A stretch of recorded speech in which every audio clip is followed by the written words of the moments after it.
Muy buenas tardes a todos.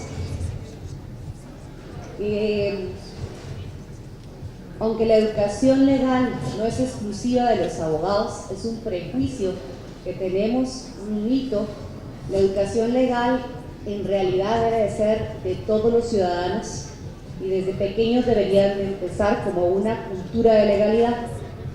Pero en este caso, hoy nos vamos a focalizar en cómo esa educación o los códigos de ética y el ejercicio desde la profesión liberal de la abogacía puede ayudar y contribuir al combate contra la corrupción. Y es un gusto entonces estar con estudiantes y catedráticos en el ejercicio de la profesión, también algunos de ellos como litigantes, conocer cómo en distintas fases del ejercicio, desde lo privado, lo público, como auxiliares auxiliando un proceso, tiene relevancia el código de conducta ético en el profesional, pero sobre todo en el combate a la corrupción. Y es por eso que desde como estudiantes y como profesionales en el ejercicio, pues quisiera saber, empezando por Stephanie, quien es politóloga y no es abogada, haciendo énfasis que en otra visión de cómo esto puede contribuir en el combate a la corrupción. Stephanie.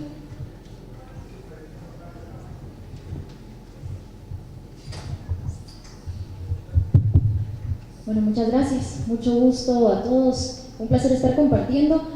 Yo creo que primero que nada esto se está viendo, o digamos este espacio se estará tratando desde el tema de la educación y del marco ético, pero yo creo que hay que ir un poco más allá. Precisamente desde mi perspectiva creo que más que entenderlo, de cómo desde estos aspectos podemos darle sostenibilidad a la lucha contra la corrupción, creo que tenemos que entenderlo desde un plano político, donde hay pugnas de poder y cómo desde ahí se ha ido construyendo un sistema político que tiene de vida apenas 30 años. ¿Cómo empezamos? Empezamos con una democracia relativamente joven, una democracia relativamente débil, que de entrada ha sido cooptada eminentemente por élites económicas, élites políticas, e incluso podemos hablar de élites militares, y cómo todo esto ayuda significativamente a debilitar todas las instituciones del país. Entonces, ¿qué tenemos? Tenemos, digamos, para ir caracterizando algunas de las cosas de cómo va funcionando un sistema político, tenemos fortalecimiento de SIACs, ¿no? Tenemos unos acuerdos de paz, que a pesar de que se firman en su momento, uno de los criterios principales eran reformas al sector justicia y reformas a la seguridad. Son reformas que fracasan, son reformas que al día de hoy no se han dado porque hay élites que están en contra de que estas reformas se puedan dar desde la base estructural. Tenemos una élite militar que, si bien desde los acuerdos de paz fue significativamente debilitada, hay una PNC que fue cooptada totalmente por redes privadas, ya sea legales o ilegales, y tenemos un descuento de los procesos internos, es decir, no ha habido modernización de la burocracia y muchos de los procesos de control internos quedaron totalmente a medias. Entonces, ¿qué es lo que tenemos al día de hoy? Dentro de estas dinámicas de un Estado que prácticamente es débil, prácticamente no existe, tenemos la emergencia de nuevas élites. Yo lo llamo, bueno, de hecho desde un estudio de Inside Crime se le delega como la élite emergente, que es la élite jurídica, digámoslo así. Y cuando hablamos de una élite jurídica, podemos fácilmente mencionar operadores políticos que al día de hoy todos los reconocemos, por ejemplo el rey del tenis, y cómo estas redes clientelares o estas redes jurídicas empiezan a fortalecer esos aparatos clandestinos. Y cómo luego, por ejemplo, desde una CICIG empiezan a identificar esos aparatos, cómo están fortaleciendo a la clandestinidad, están debilitando al Estado y bueno, cómo se vienen a evidenciar dentro de procesos judiciales, ¿no? Entonces, lo que tenemos acá es un control desde ciertos espacios jurídicos, pero donde hay agremiados. Por ejemplo, el Colegio de Abogados, por ejemplo, las Cortes y, por ejemplo, y eso creo que es uno de los referentes más importantes de opción, y lo que quieren ser reformistas es estructurar el Estado o reestructurarlo desde la raíz, y las personas pro status quo, que lo que quieren es restaurar las bases de como todo venía siendo desde hace muchísimos años atrás. Entonces, digamos que desde esa lógica tenemos que entender que al día de hoy estas élites jurídicas se han sumado a ser aliados de las élites económicas y de estas élites que luchan por restaurar el status quo. Y al día de hoy, para hablar de los desafíos y terminar un poquito por ahí, yo quiero que veamos de cara al 2019. ¿Por qué? Porque el 2019, para mí, lo que empezó en el 2015 se juega a todo o nada en el 2019 y va a ser con las elecciones. ¿Por qué con las elecciones? Porque esa pugna entre reformistas y restauradores se va a definir en las elecciones y quién quede en esas pugnas de poder. En las elecciones, y otro evento muy importante que van a ser las elecciones de cortes y salas de apelaciones. Entonces, la lógica acá, y es algo que quiero que creo que no se ha hablado mucho en algunos espacios, pero al momento lo que tenemos dentro de esta estrategia pro status quo es una alianza de jueces y políticos como un acuerdo mutuo de protección jurídica, como un acuerdo mutuo de impunidad y como un acuerdo mutuo de que absolutamente nada va a pasar, ¿sí? Entonces, desde ahí, ¿cómo podemos entender eso? Por ejemplo, un binomio presidencial que recién acaba de ser proclamado como candidatos en todos, por ejemplo, donde hay un Freddy García. Un Freddy García que es un operador político que teje redes desde el ámbito jurídico y que al día de hoy ya empieza a pactar directamente desde el ámbito político para ver cómo podemos seguir garantizando esas lógicas que benefician al Estado y al mismo tiempo tener un acuerdo de que eso va a quedar en la impunidad y va a haber un acuerdo mutuo de neutralidad, ¿no? Pues retomando entonces la educación, ahí vemos cómo los juristas de alguna manera en Guatemala, más que en otros países, tienen mayor relevancia, debido a que además de estar involucrados en el acceso a la justicia, en impartir justicia también, también tienen esta característica que en otros lados del mundo no la tienen, es decir, también participan en postular candidatos para que el Congreso de la República elija a las autoridades del sistema de justicia, no solamente a la Corte Suprema de Justicia, sino a salas de apelaciones. En esa dinámica que tú hoy nos planteabas, ¿qué rol, insisto, qué rol tiene la academia, el espíritu del bien común, los valores que se le infundan al jurista en la carrera profesional? Osvaldo. Bueno, buenas tardes, muchas gracias por la invitación. Me parece sumamente importante esta discusión, porque el profesor López Larrabe decía hace muchos años ya que las sociedades como la guatemalteca tienen tres bastiones. Tienen una bastión que radica en una población empobrecida, que busca permanentemente su superación, y que ese fortalecimiento en esa población tiene un componente innegable y que se viene a constituir en el siguiente bastión, que es la sociedad organizada en diferentes espacios como sindicatos, como agrupaciones de defensa de derechos, que hoy por hoy vemos muchos de ellos cooptados por también instrumentos de crimen organizado, de corrupción. El profesor López Larrabe decía después, ¿cuál es el siguiente bastión de una sociedad empobrecida como la guatemalteca? Y él decía, la academia. Si no hay academia generando ética dentro de esa sociedad que está luchando permanentemente para salir de la situación en la que se encuentra, entonces ¿quién va a poder sacarla de este evento? Es decir, si no tenemos una masa crítica de estudiantes que están pensando en cómo transformar la sociedad y su realidad permanentemente, ¿cómo vamos de cara al futuro a encontrar nuevos instrumentos para poder desarrollar y progresar en la sociedad? ¿Qué ha pasado? La estrategia de matar a profesores, la estrategia de matar a estudiantes durante el conflicto armado fue una estrategia exitosa, en donde encontramos un modelo educativo superior generalizado, donde se vuelve una educación bancaria, una educación de estudio para aprender el sistema y repetir el sistema. De lo contrario, si me atrevo a criticar a este sistema, puedo ser muerto, desaparecido, puedo sufrir consecuencias por lo mismo. Y eso borró del espacio el evento crítico, el evento pensante, la curiosidad investigadora de los estudiantes por generar propuestas distintas. Pongo un ejemplo sencillo que siempre menciono en clase. Si un alumno me dice que la solución o que la pena o que la política de seguridad debe de ser la pena de muerte, entonces cerremos la facultad de Derecho, porque la clave es matar a las personas y punto. No tenemos nada más que pensar para solucionar los conflictos. ¿Para qué tanto proceso si esa es la vía, matar a las personas? Entonces, si esa fuera la solución, ¿para qué estamos estudiando? Pero si queremos realmente encontrar en un Estado de Derecho democrático, racional, que se organiza para proteger a la persona, diferentes formas de solucionar, pues evidentemente entramos a un proceso de criticar aquello que nos destruye para transformarlo y volverlo en algo distinto. Ese tipo de estudiante es difícil encontrarlo, porque el mismo estudiante se ha dado cuenta que repitiendo el modelo puede tener una persistencia económica, puede tener una tranquilidad económica repitiendo este modelo. Enfrentarse al modelo desde su crítica académica le puede traer consecuencias graves. Bajo ese parámetro, digamos, lo que planteaban los movimientos de Córdoba de hace 100 años era el poder del estudiante dentro de las universidades. Y poder recuperar el poder de los estudiantes dentro de las universidades es un elemento clave, porque se vuelve el motor crítico interno también hacia los profesores y hacia la administración universitaria para plantearle las necesidades de conocimiento que tienen.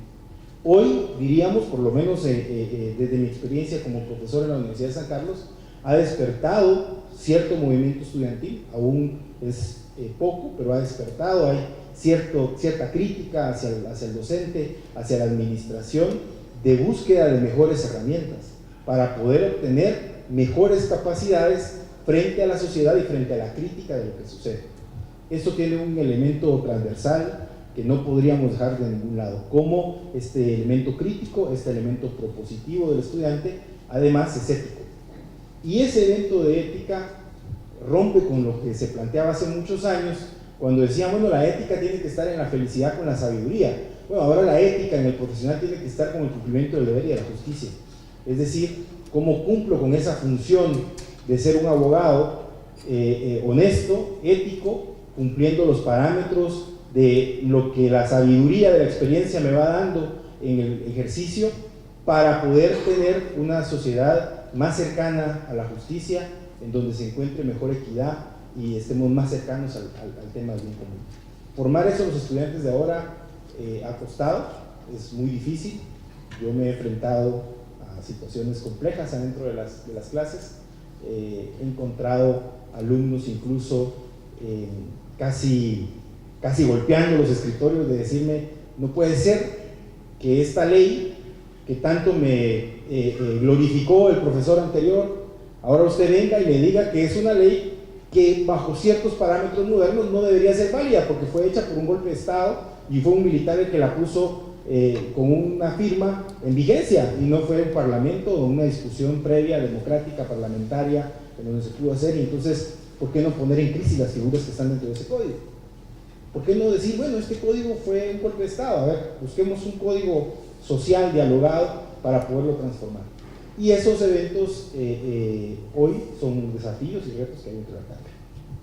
Ana Betsy, desde el ejercicio de la profesión, el abogado tiene que enfrentarse en una sociedad como una sociedad que está acostumbrada a hacer negocios, a vivir otro tipo de cultura, una cultura en donde es mejor pues saltarse la cola, no dar paso, el más ágil, hay un reconocimiento en la sociedad de aquel que es más vivo que los demás.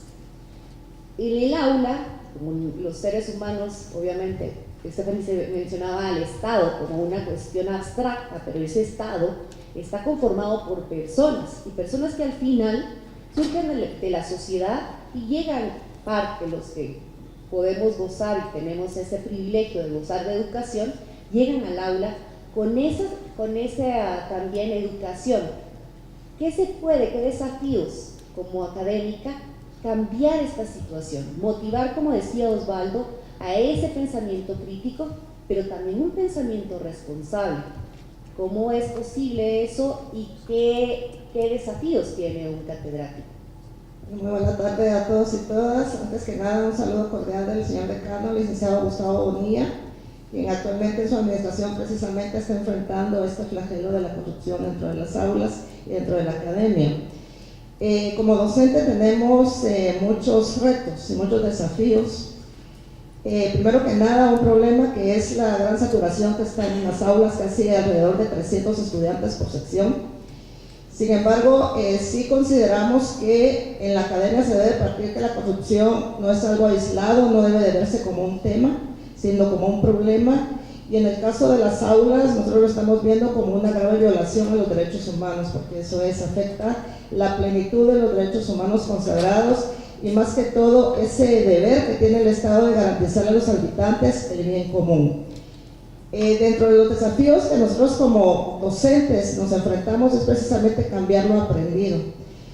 Sabemos que cada estudiante en las aulas lleva una cultura diferente, costumbres diferentes, pero hemos tratado de incentivar a nuestros estudiantes que se debe de respetar ante todo la dignidad de la persona humana. Viendo la corrupción, Stephanie decía que para ella es un asunto político. Para nosotros los académicos, yo soy especialista en derechos humanos, para mí es un problema de derechos humanos, como lo decía antes, y entonces hemos tratado de incentivar a nuestros estudiantes ese cambio radical que debe de haber como futuros magistrados, como futuros jueces, como futuros fiscales, que ellos van a tener a futuro poder enfrentar en el cambio social de Guatemala. Nosotros hemos partido de varias pautas que hemos tratado de poner en práctica con nuevas estrategias de enseñanza-aprendizaje, es decir, no enseñar el derecho como una forma de una norma abstracta, porque tenemos ahí el artículo 4 de la Constitución que establece igualdad, dignidad de la persona humana, pero que no deja de ser una norma que se mantiene, pero muchas veces no se ejecuta. Cuando yo veía el tema del panel, miraba la parte de códigos de ética. Cuando nosotros nos graduamos, hacemos un protesto. Los primeros fragmentos dicen: protesto defender la justicia y la recta aplicación de la ley, no prestarme a procedimientos vedados por la ley y la moral. ¿Y por qué la moral? Porque la ética es un conjunto de normas que yo le puedo enseñar a mis estudiantes todos los días, pero que debe de ir siempre acompañado de una parte que es la moral, es decir, lo que para mí, en mi conciencia me va a decir: no debes hacer eso, porque la norma yo la tengo el supuesto y tengo la consecuencia. Yo soy libre de poder desencadenar la consecuencia, pero está también en mi interior de saber si esa norma de lo que voy a hacer va a perjudicar o no a un tercero, y es ahí donde ya vengo a violentar derechos humanos. Nosotros como catedráticos en la Facultad de Derecho estamos partiendo ahorita de estas nuevas estrategias de enseñanza-aprendizaje que son retos, de cómo cambiar la enseñanza tradicional del derecho poniendo a los estudiantes en el zapato del otro, que ellos vayan a enfrentar realmente las necesidades sociales, y partimos de ciertas pautas que son educarme, es decir, yo debo de cambiar también mi forma tradicional de cómo fui educada, educar, empoderar a nuestros estudiantes, porque puede hacer que en el aula ellos perciban la enseñanza-aprendizaje, pero qué tan empoderados realmente están, qué tan apropiados están. Se les ha enseñado también la pauta de rendición de cuentas, que es algo muy importante, y la participación. Los estudiantes se está motivando ahorita el decir: no me presto, como decían hoy en la mañana, a las situaciones de corrupción. Se les incentiva a participar en las marchas que se convocan, y obviamente hemos desencadenado al interno de la facultad paneles y foros donde se ven las realidades sociales como una problemática que a futuro puedan desencadenar la corrupción. Realmente los retos son a corto, mediano y largo plazo. Está costando un poquito el cambio social, pero consideramos que estos jóvenes que a futuro van a ser los fiscales, magistrados, deben de tener ese enfoque de poder interpretar una norma jurídica no solamente desde el derecho, sino también desde el punto de vista del eje transversal de los derechos humanos, porque la norma muchas veces se piensa que solo es para los abogados, y no es así. La norma jurídica es para la población. Nosotros analizamos, interpretamos, los jueces la aplican, pero la norma debe de ser conocida por toda la población en los diversos enfoques de derechos específicos también. Entonces es el reto que el licenciado Gustavo Bonilla hoy está incentivando en la academia, de poder trasladar una nueva forma de enseñanza-aprendizaje y que obviamente la educación legal sea una educación multidisciplinaria, porque necesitamos, digamos, de trabajadores sociales, psicólogos, es decir, de toda la Universidad de San Carlos en su conjunto, y que también las otras universidades también tengan ese acompañamiento con nosotros. Y hay algo muy importante, yo me siento muy orgullosa de ser egresada de la Universidad de San Carlos, y aclarar que nosotros no sacamos estudiantes caros a la facultad, a la sociedad. Al contrario, nosotros motivamos a nuestros estudiantes que deben devolverle al pueblo de Guatemala lo que el pueblo de Guatemala ha generado a través de sus impuestos, que es la educación, que es un derecho universal que tiene toda persona. La universidad pues es laica también, no se presta a estas situaciones de religiones, y sí motivamos en nuestros estudiantes este respeto ante toda la persona humana. Creo que ahí está el valor central para poder motivar en el futuro profesional de derecho un cambio radical a la sociedad.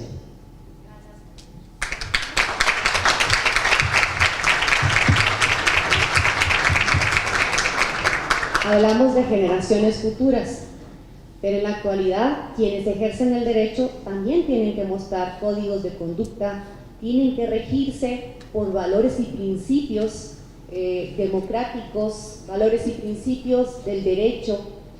Y en ese sentido, Alejandro, ¿qué crees tú que se puede hacer o cuáles, qué acciones concretas tendríamos que tomar hoy por hoy los abogados para colaborar con el combate a la corrupción?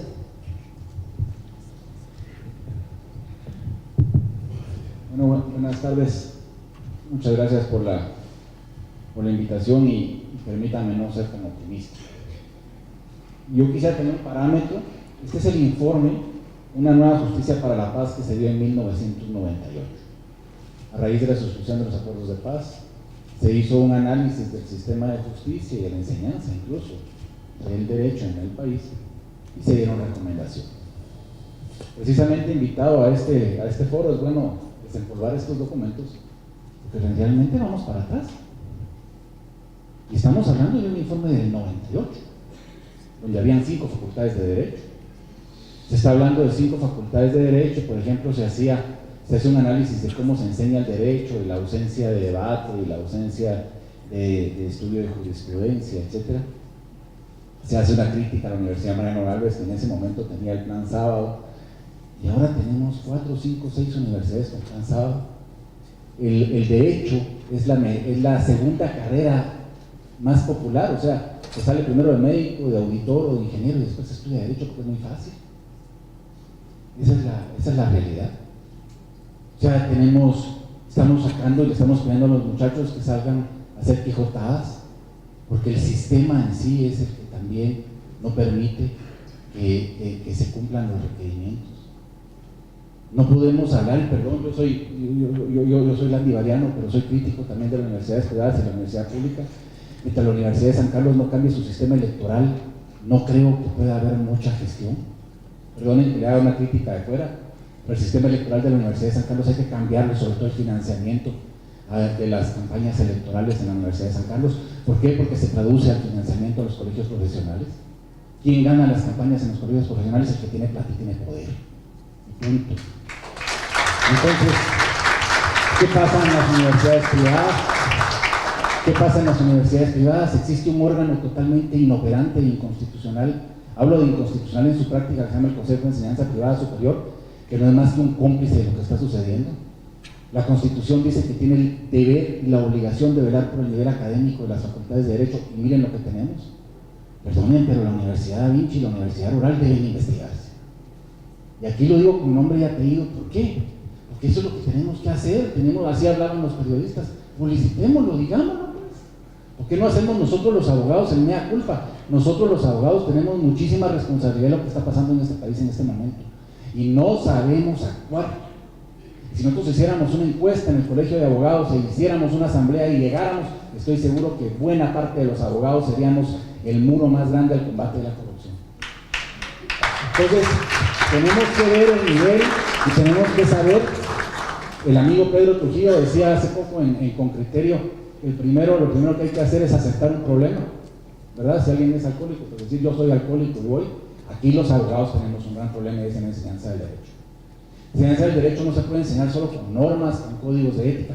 Señores, por ejemplo, miren, yo en lo particular, con Mario Fuentes de Starac presentamos una inconstitucionalidad. Creemos que los tribunales de honor son inconstitucionales. Si algo envidio de la Constitución española es la prohibición de los tribunales de honor.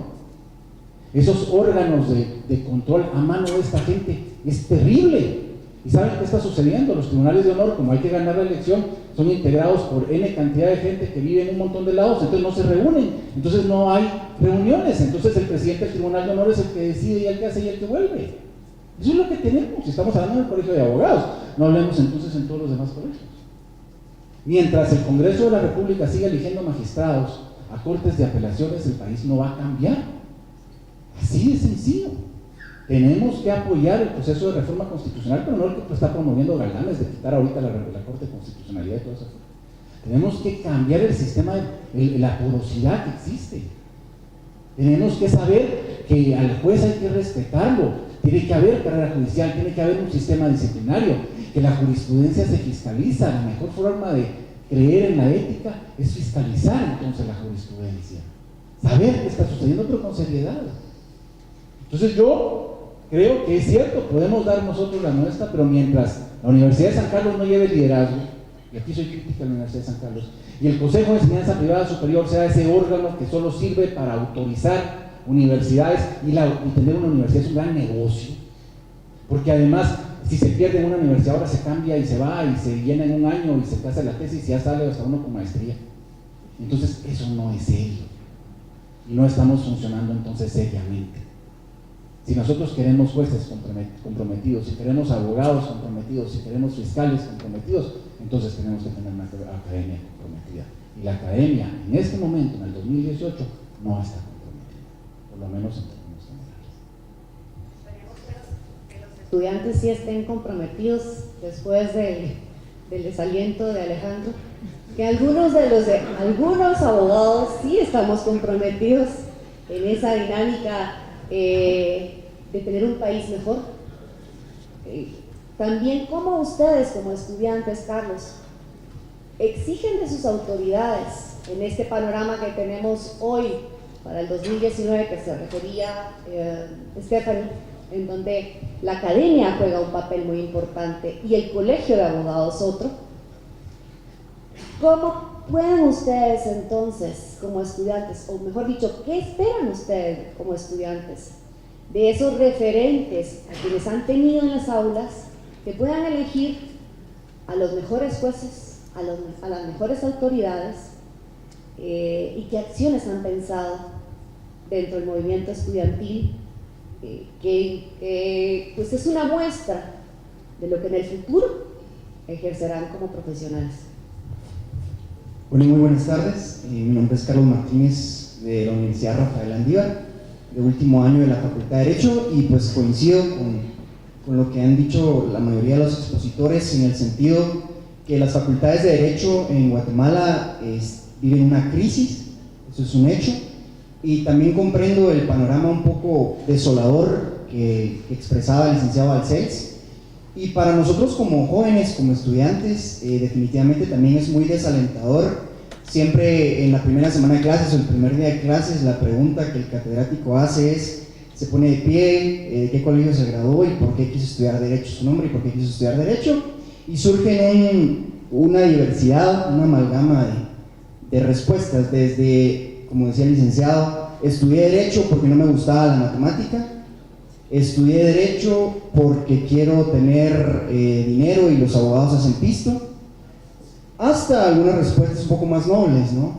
Estudié Derecho por la desigualdad, por la injusticia, y tratar de alguna manera poner nuestro granito de arena al sistema judicial guatemalteco para que vaya mejorando, pues, a través de nuestro ejercicio profesional. Ahora, en cuanto a los desafíos y los retos que nosotros como estudiantes tenemos, pues son varios. Yo creo que en primera instancia es la necesidad de exigir, como bien manifestaba la licenciada, una educación legal multidisciplinaria e integral. ¿En qué sentido? Como han manifestado la mayoría de los expositores, no basta con saber lo que establece la Constitución, no basta con saber lo que establece el Código Civil. Creo que es fundamental que nosotros como estudiantes de Derecho en el entendido que vamos a ser abogados, notarios y licenciados en ciencias jurídicas y sociales, conozcamos nuestro entorno social, sepamos que hay millones y millones de personas allá afuera que están en problemas, que están en una situación precaria, y que nosotros desde el privilegio, porque constituimos un porcentaje mínimo, aquellos estudiantes que tenemos la posibilidad de poder acceder a educación superior, pues tenemos un compromiso muy fuerte de cara al futuro. Entre otras cosas, yo creo que fundamentalmente eso, ¿no? En primera instancia, una educación integral, y por eso me parece que es loable, y siempre, tal vez algunos compañeros que me estén escuchando en este momento no estén de acuerdo conmigo, pero la experiencia de vivir un bufete popular, al menos de las universidades que lo proporcionan, yo tengo entendido que son San Carlos, Rafael Landívar y Mariano Gálvez, tener un bufete popular de alguna manera le abre los ojos a los estudiantes de poder conocer la realidad de una mujer, que el hombre ejerce violencia económica en su contra y no pasa la pensión, es decir, se da cuenta uno de cuáles son las problemáticas que al final de cuentas afronta la sociedad guatemalteca. Entonces, eso en primer lugar, una educación legal, pero con un enfoque social importante, que no nos enfrasque la academia en una burbuja, porque eso pasa mucho. Tuve alguna vez la experiencia de, en el marco de las reformas constitucionales al sector justicia, que le preguntamos al catedrático, profesor, ¿será que puede compartirnos su opinión respecto a las reformas constitucionales y la tensión que está viviendo el país en este momento? Se vivía justamente la coyuntura y lo que había pasado, ese contrapeso con la discusión de las reformas, y el catedrático, su respuesta fue, si quiere lo platicamos cuando termine la clase, que tengo que avanzar con el programa del curso. Entonces, de alguna manera, la academia, y creo que es una mea culpa que tienen que hacer las universidades, dan la espalda a la realidad y nos buscan, y de alguna manera buscan enfrascarnos en una burbuja que no es lo que está pasando. Y en las universidades, al menos no sé, en la Universidad de San Carlos, pero hoy por hoy en la Universidad Rafael Landívar, no se está discutiendo en las aulas la coyuntura nacional, nos estamos limitando únicamente a lo que dice Cabanelas, a lo que dice Ferrayoli, a lo que dicen los doctrinarios del derecho y a lo que dicen las leyes en letra muerta, pero hace falta ver más allá. Y por otra parte, creo que también uno de los retos es ese eje que platicaba la licenciada de Derechos Humanos. Creo que es fundamental que se recupere esa visión de la defensa de los derechos humanos como uno de los fundamentos de la consolidación democrática. No puede ser que el estudiante de Derecho y muchos abogados digan que los derechos humanos son para defender delincuentes. Ese es el discurso que está hoy por hoy en la boca de la población y de muchos abogados, y eso es una ofensa al Estado de Derecho. No puede ser que la dignidad de la persona y el ser humano se esté pasando a un segundo plano y únicamente los sectores que históricamente tienen intereses en que no se defiendan los derechos humanos en el país, pues estén promoviendo este discurso. Y creo que es importante, retomando la pregunta que el distinguido Rigoberto Juárez hizo en el panel anterior respecto a la criminalización de defensores de derechos humanos y la defensa del territorio. Es un hecho la criminalización de defensores, y lo peor es que ese discurso se replica hoy por hoy en las aulas universitarias. Y esos estudiantes en unos años van a ser abogados, van a salir con un discurso de que el pobre es pobre porque quiere ser pobre, y que de alguna manera los derechos humanos lo único que hacen es causar conflicto y división y polarizar, pero no hay una conciencia en cuanto a cuál es la realidad. Y alguien mencionaba que nuestra generación no vivió la guerra, cierto, no vivimos la guerra, pero sí vivimos las consecuencias de la guerra, la posguerra. Hubo una polarización ideológica en que si sos derechos humanos, si defendés la dignidad de los pueblos, si defendés la democracia, si defendés a la Comisión Internacional contra la Impunidad, sos comunista, sos guerrillero, sos izquierdista, etcétera, etcétera. Entonces, para mí esos son los retos que debemos emprender. Carlos.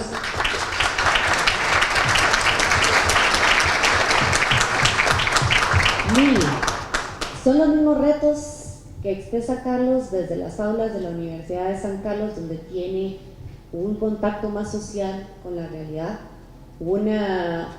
Son más los estudiantes, podríamos decir que hay similitudes o también existen algunas diferencias como estudiante, en el ejercicio, pues obviamente, estudiando o exigiendo a nuestras autoridades el respeto de derechos humanos, el conocimiento en valores. ¿Es eso así? Buenas tardes. Soy de la Universidad de San Carlos, como bien mencionaron, y por supuesto que tenemos similitudes con la Universidad Rafael Andívar, y quiero comenzar diciendo que sí es desalentador. Aquí el licenciado trae un informe del año 98, que es el año en el que yo nací, y ahorita estoy cursando, terminé mi tercer año de Derecho. Y creo que el mayor reto que enfrenta mi generación, como esta incipiente generación de abogados, es que se ha desvirtuado lamentablemente afuera la profesión del abogado, y como bien decíamos, el abogado está en todo el organigrama del Estado y está en todo el sector privado. También somos quienes pueden poner un frente a toda esta corrupción. Y también concuerdo con lo que decía aquí Carlos, que la academia se ha desvirtuado y es débil en este momento. Yo me pongo a pensar, estudio en una universidad tricentenaria, diremos estas palabras, 300 años de existir, y tenemos retos y nos cuesta mucho la participación estudiantil. Venimos, por ejemplo, de una asociación estudiantil que estuvo cooptada por 17 años que el estudiante sancarlista estuvo fuera de esta lucha. Pero también veo una ventaja en ese aspecto respecto a las universidades privadas, y es que en la San Carlos la organización estudiantil tiene un poco más de libertad. No necesitamos autorización para poner nuestros logos, para convocar. El universitario sancarlista también tiene mucha carga social porque nos debemos al pueblo. Y algo que también concuerdo con el licenciado Alejandro es que digo, si en una universidad de 300 años tenemos una academia débil, ¿cómo son los estudiantes que se están formando en estas universidades que acaban de salir? Si en la San Carlos, que entre comillas no lucra para graduar estudiantes, y nos debemos al pueblo y estamos encargados de la academia y de dirigir toda esta academia para el país, ¿cómo es la formación de ese estudiante que solo llega y bien, mire, pague esto, o solo haga muy rápido su tesis? ¿Cómo es? Por supuesto, no vamos a generalizar que todos los que no son graduados de universidades tal vez de renombre, que llevan muchos años de existir, van a ser así, pero es un gran reto que yo veo para mi profesión. Gracias.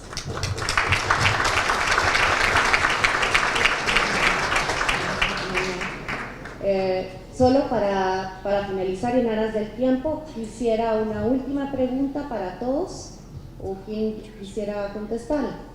Ante esta situación y este panorama que Alejandro nos mostró desde 1998, creo que todos coincidimos que la academia y el gremio de abogados ha tenido bastante responsabilidad en lo que hoy estamos enfrentando: la lucha contra la corrupción, la debilidad de la democracia.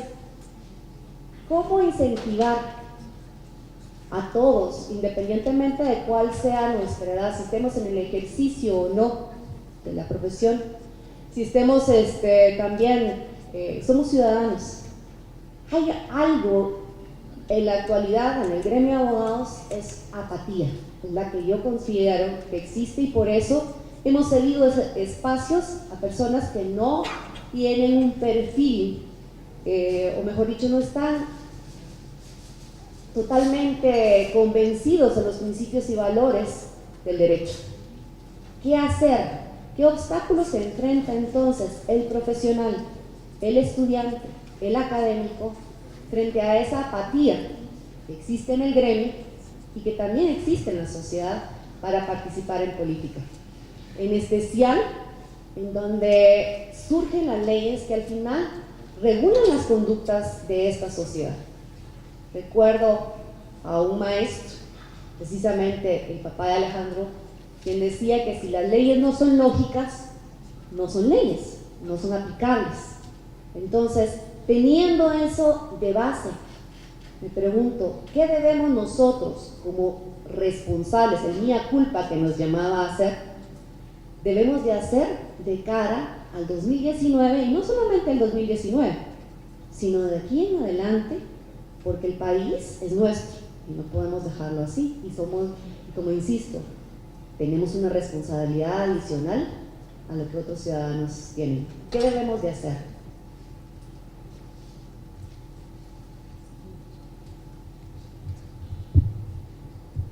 Yo creo que yo lo resumiría en una palabra y la voy a desarrollar, y es los desincentivos. Es decir, a nivel de las universidades, por ejemplo, tenemos que la politización del estudiante, por ejemplo, en las universidades privadas, genera un conflicto interno y hay muchísimos obstáculos, de manera que el estudiante que quiera organizarse al interno, de entrada va a generarle problemas. Entonces, la politización del estudiante, por ejemplo, en la Universidad Landívar, en cualquier otra universidad que no sea la pública, de entrada le va a generar más costos que beneficios. En lo contrario a una universidad pública, ¿por qué? Porque, de nuevo, regreso a por qué este es un problema de poder político, porque la universidad pública, la Universidad de San Carlos de Guatemala, va más allá del tema de la profesión, va ligada a cuál es su rol dentro de la política, dentro de la cosa pública, y cómo tiene un deber más allá de la academia, ¿no? ¿Por qué digo esto? Porque creo que también hay que cuestionar un poco el tema de la educación y de los códigos de ética, que se quedan muy cortos a la hora de comprender por qué los abogados cuando llegan ya al político o cuando ejercen como profesionales actúan como lo están haciendo, ¿no? ¿Por qué digo esto? Porque al día de hoy podríamos decir por qué hay, por ejemplo, un Alejandro Balcells, un Osvaldo Samayoa sentados acá, pues de este lado, que es de la lucha contra la corrupción, y por qué de pronto hay una persona de la misma promoción de ellos que recibe la misma educación, que está regida bajo los mismos códigos de ética, o al menos formada bajo los mismos códigos de ética, y está del otro lado fortaleciendo las redes clientelares, ¿no? Entonces, esto pasa, y de nuevo, el tema de los incentivos perversos.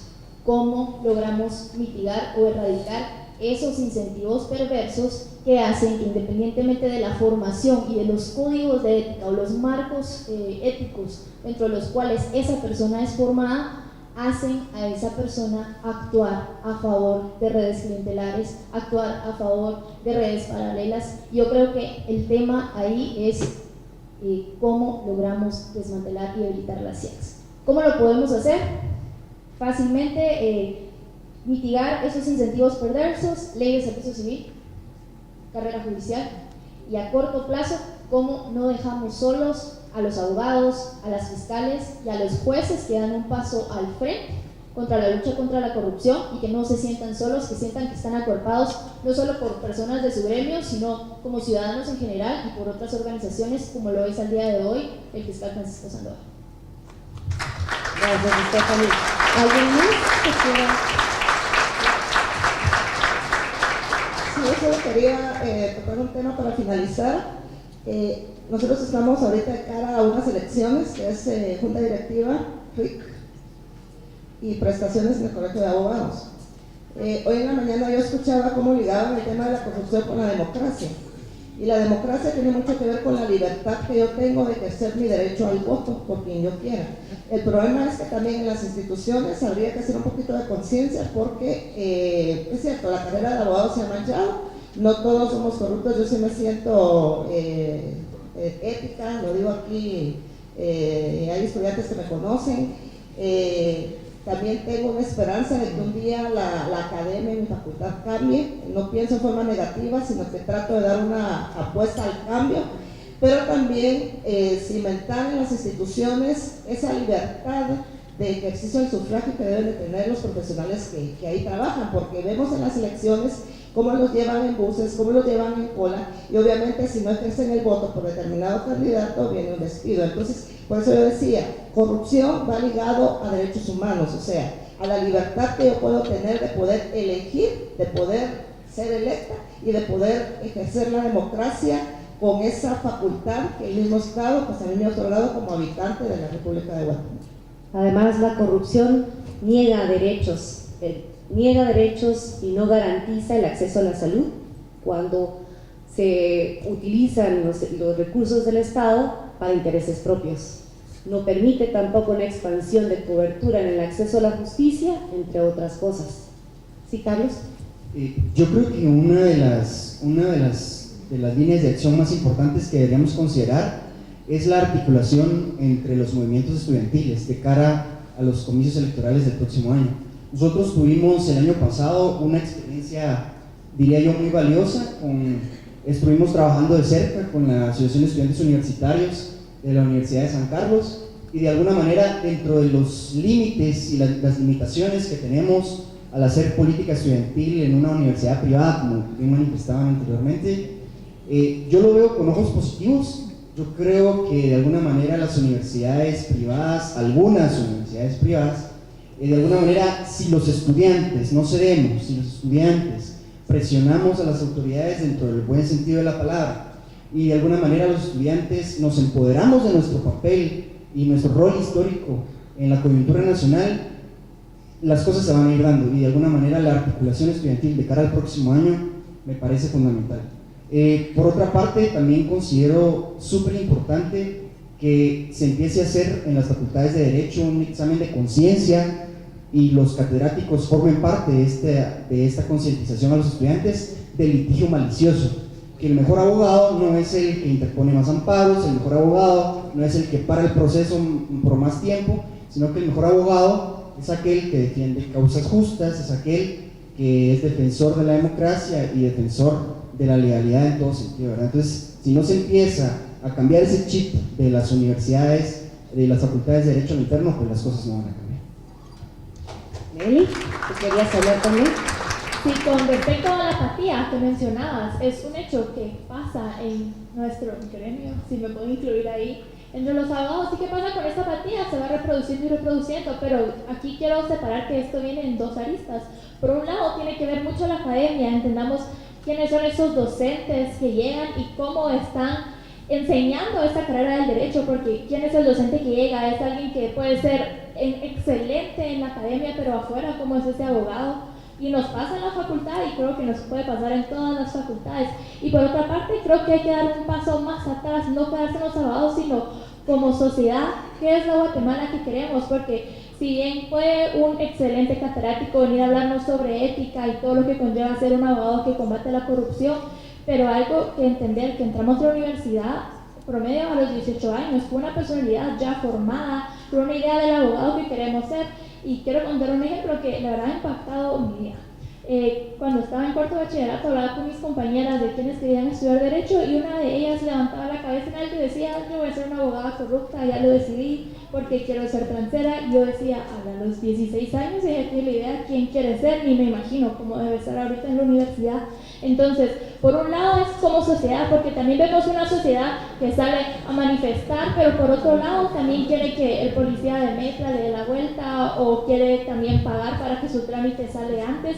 Entonces, como primer punto es como sociedad, cuáles son los abogados que queremos y cómo es la sociedad que queremos ser. Y por otra parte, creo que también influyen mucho los tipos de docentes que llegan a estas aulas, que son lugares privilegiados, quiero decir, llegar a enseñar esta maravillosa profesión. Gracias, Mel. Pues venga, ahí. La idea de decir un problema es precisamente para superarlo, o sea, el mensaje tiene que ser de optimismo, pero hay que saber que existe, no se puede negar. Todo problema de derecho constitucional es un problema de poder. El derecho constitucional no se puede ver solo desde el punto de vista del derecho, se tiene que ver desde el punto de vista del poder. Entonces, cuando se analiza el sistema de justicia es un tema de poder. Cuando se miran los acuerdos de paz se ve que el sistema de justicia fue el gran mudo de todo el proceso de guerra que tuvimos, fue el gran ausente y fue el gran cómplice. Entonces sí tenemos que saber que vamos a construir algo nuevo, pero que eso se genera con un sacrificio, con liderazgo y que, por supuesto, con participaciones dentro de sistemas más transparentes, con participaciones con sistemas más claros y sobre todo con metas. Yo solo quiero terminar con una cuestión, y alguien me lo dijo que lo quería mucho: el derecho es muy importante para dejarlo solo en manos de abogados. Necesitamos que todos estén inmersos, necesitamos fiscalizar, necesitamos comentar. Como dijo Lorena, lo que no es lógico no es derecho. Y aquí en este país estamos llenos de cosas ilógicas. Entonces, recuperemos ese sentido, porque si no tenemos un sistema de justicia legítimo, estamos solo sembrando violencia para todos.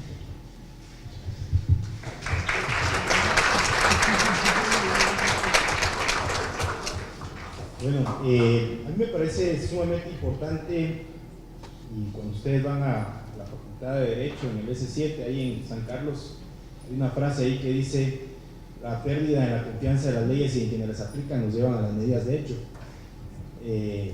Y de hecho hay una pérdida en confianza en las leyes y quienes las aplican en este momento. Pero tal vez no nos va a llevar a medidas de hecho en el sentido de generar procesos para desconocer al Estado o desconocer los poderes. Creo que no estamos en ese momento, pero sí estamos en un momento de una encrucijada de poder hacer cambios grandes dentro del sistema de justicia, dentro del sistema de formación académica y dentro de las leyes mismas. No responde la legislación a las necesidades de la población. Profesor que dice que el derecho son necesidades, es decir, ¿de qué medida atiendo esas necesidades voy generando los derechos?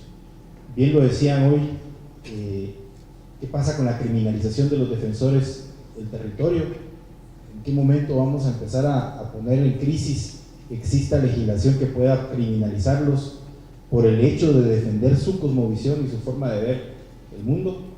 Me parece que eso es uno de los grandes avances que tenemos que dar en la crítica. Termino diciendo con lo que siempre les digo en clase a mis alumnos: dejemos de estudiar las leyes para seguirlas aplicando cuando no nos convencen, cuando no estamos de acuerdo con ellas, y empecemos a estudiar derecho para ver cómo las cambiamos y las hacemos más cercanas a las necesidades de la población. Y en San Carlos tenemos una particularidad. Yo suelo dibujarles un círculo en el pizarrón, suelo hacer un pequeño pedacito. Les digo, estas son las universidades privadas, y algunas de estas universidades privadas están creadas, sobre todo las más nuevas, para defender este pequeño grupito que está aquí en este círculo.